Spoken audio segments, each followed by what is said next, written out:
It's a hit factory. He's recognised as the greatest record producer the industry has yet seen, George Martin. Voici George Martin. George's idea was to take people out of an environment, to put them into harmony with Where nature. to do? Going to monserat was like going into a dream. J'ai visité en 80. It's great to have an environment around us where you could escape to. The characters that worked in the studios became part of people's lives. George, the cook, was in the band. The housekeeper was. Faut bien rêver. Moi, je fais plus de voyage depuis There 80. was no doubt there was a magic. 1981. This was sort of the rock star dream. To tie in creativity with being in a special place. At any time in the studio, it's very easy to lose perspective, especially when you're locked up and it becomes your whole world. The old Brothers in Arms album was done in a few days. The place sort of intensified everything that you were. I mean, we weren't physically aggressive with each other, but it got pretty heated. We went there for the isolation. Here we were in this paradise, which we soon turned into a living hell. When the volcano went off, that was a pinnacle point of change. Le volcan, il y a eu un volcan qui a fait une éruption. Ça a détruit le studio. Falling into disrepair. Everything has a period. You bring something out of nothing, but it always goes back to nothing again. The 80s was like the renaissance, the golden era of studio recording. It's about the dream that George had of that wonderful space in Montserrat where you have the sun, the sea, nature, and music.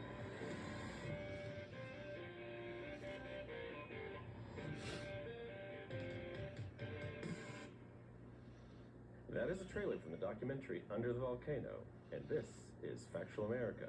We're brought to you by Alamo Pictures, an Austin and London-based production company making documentaries about America for international audiences. I'm your host, Matthew Sherwood. Each week I watch a hit documentary and then talk with the filmmakers and their subjects. This week we're in for a real treat as we learn how the Beatles producer Sir George Martin turned a hidden-away Caribbean paradise into a 1980s hit-making crucible for the likes of Paul McCartney, Elton John, and such acts as the Rolling Stones, the Police, and Dire Straits, just to name a few. Joining us is acclaimed filmmaker Gracie Otto, who directed and wrote Under the Volcano, which documents this incredible story. Gracie, welcome to Factual America. How are things with you there in Australia? Thank you for having me. Yeah, I'm in Australia and we're in lockdown at the moment, and otherwise life is good. Are you in another lockdown? We've just had our Freedom Day here in the UK. Yeah, we're Sydney's in a lockdown at the moment, so you know we'll see what happens. I hate to say it, but we're getting all used to this, I think. Yeah, I know. But you've made the most use of your time during this last 18 months, but we'll talk more about that in a bit. Le documentaire a été réalisé le 4 août 2021. Under the Volcano, which came out on digital, DVD, and Blu-ray in the UK on July 26th, and it's scheduled for a US release on August 17th, and eventually Australia and New Zealand on the 1st of September.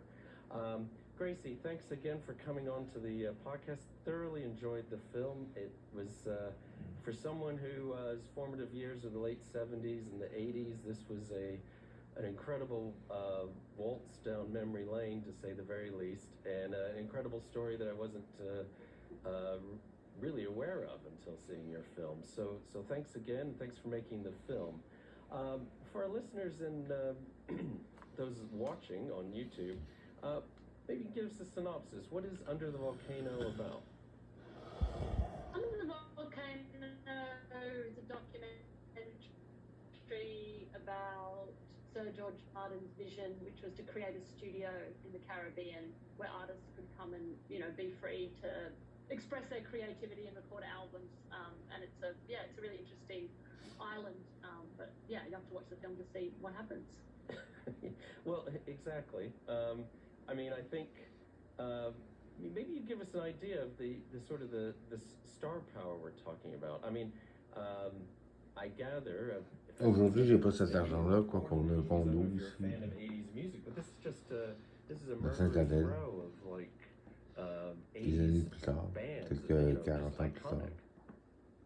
Yeah, I remember the Ça first va time bien my ça producer rempli. Cody gave me Tous ces albums-là qui ont été réalisés là-bas dans les Antilles anglaises.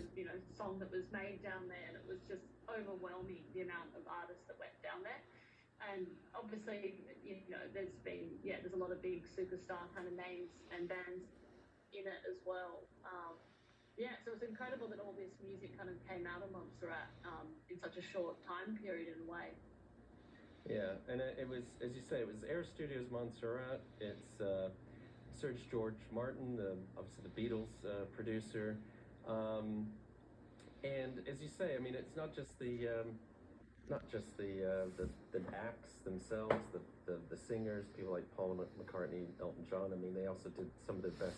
Aujourd'hui, il y a moyen d'avoir une facilité assez importante à la maison, à Saint-Adèle, avec des speakers Kenwood, un amplificateur Kenwood, et des disques vinyles, et des CD. Stevie Wonder, we've got all these Elton John. You know, a lot of bands made their comebacks, didn't they?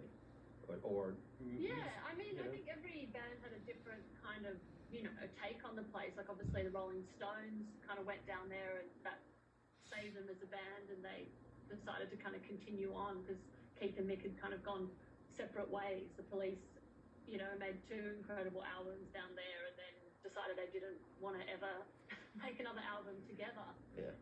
And then I think, you know, it was a kind of an escape and a haven for people like Paul McCartney going down there just after John Lennon passed away. And then also a great chance to have a lot of people collaborate that might not have collaborated, you know, had they not. Obviously, there's a great story down there about Sting deciding to stay on in the island and the Dire Straits being the next band in, and then they were like, hey, like, why don't you, you know, sing on Money for Nothing? Yeah. So there was a lot of cool stuff like that, great stories about the time down there. I mean, that's right. A lot of great C'est un stories. Each podcast. one of those could almost be its own sort Comme of on peut voir sur Riverside, short, couldn't it? il se passe affaire. Yeah, it was really hard when we started because it was just, as I said, overwhelming the amount of people who had been down there, and then Ça va être just kind of disponible sur working out YouTube what et bands we wanted to focus Instagram. on, obviously who we had access to as well, and how we could kind of, you know, string this narrative together while also telling the story, you know, telling a brief history on Sir George Martin and, you know, his vision for the place, as well as then having the island as a character and the people who worked at the studio as part of the narrative as well. Bon, So there was a lot. ça se perd un peu.